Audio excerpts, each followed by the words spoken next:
Hi everyone, I'm Vihan and I'm going to be recording on my patio because I checked my room and the lighting is abysmal. So hard to find good lighting in this household. My original inspiration for my project was Daisy Buchanan and The Great Gatsby. As Mr. Morse astutely reminded me that The Great Gatsby was fictional and Daisy Buchanan did not exist, I decided to do something else. At the same time, I am very grateful for Mr. Morse because what I learned from researching about this topic is extremely indispensable. It's something that I'm really excited to share today, so let's get into it.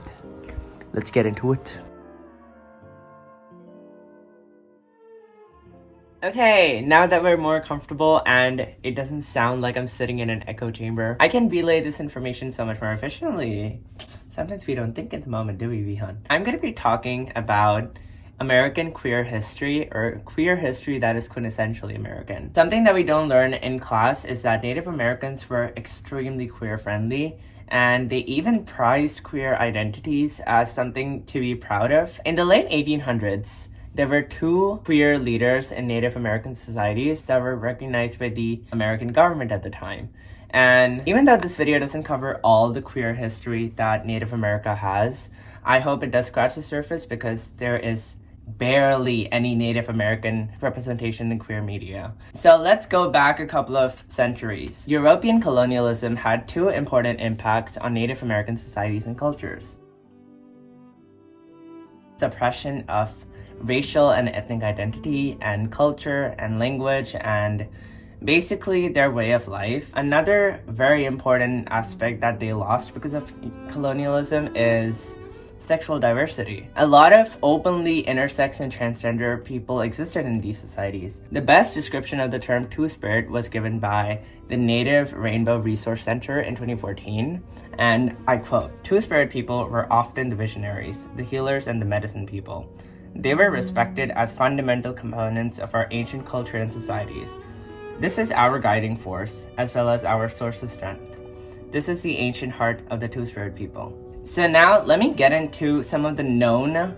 I'm emphasizing the word known because many of the queer leaders of Native American societies were forgotten by white history, and a lot of them never made an appearance in our textbooks. So the first Native American Two-Spirit leader we're going to cover is Viva from the Zuni Tribe. So the Zunis had a subclass of people called the Lamana people. The Lamana people were really special to the Zuni Tribe because they were assigned male at birth, and then they embodied feminine traits, and they basically became the cultural ambassadors of the Zuni Tribe. They fulfilled male roles in society like meditation, skill and crafts, and knowledge of instructing others. In 1886, Viva was hosted in Washington, D.C. by anthropologist Matilda Stevenson, and also met President Cleveland during the visit. President Cleveland called her, and I quote, "the strongest character and the most intelligent of the Zuni tribe." Unfortunately, she crossed over in 1896 at the age of 49 as a result of heart disease. Viva's early and very sudden death was considered a calamity among the Zuni tribe. This Two-Spirit leader left a profound legacy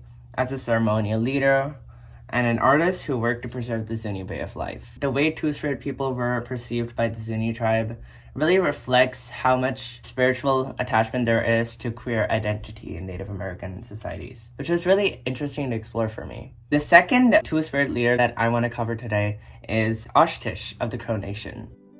Ashtish was also part of a subclass of the Crow Nation called the Bate people. They were also assigned male at birth and then adopted feminine roles/traits. Ashtish held a really important position in the Crow Nation because of her esteemed identity as a Bate person. She held an incredible position in society because she was born both a great warrior and then she was also very good at sewing, which is a traditionally female role. She earned the title Ashtish because she helped in the Battle of Rosebud shoot a wounded soldier, which was considered incredibly threatening and impressive. Her sewing skills earned her the right to make the leader of the Crow Nation, Iron Bowls, a buffalo skin lodge, which is a right reserved for really skilled artisans in the Crow Nation. Ashtish was essentially one of the only queer leaders in the Native American societies that was glorified by Americans. It is definitely something that we should consider adding to our textbooks. you know, just a suggestion.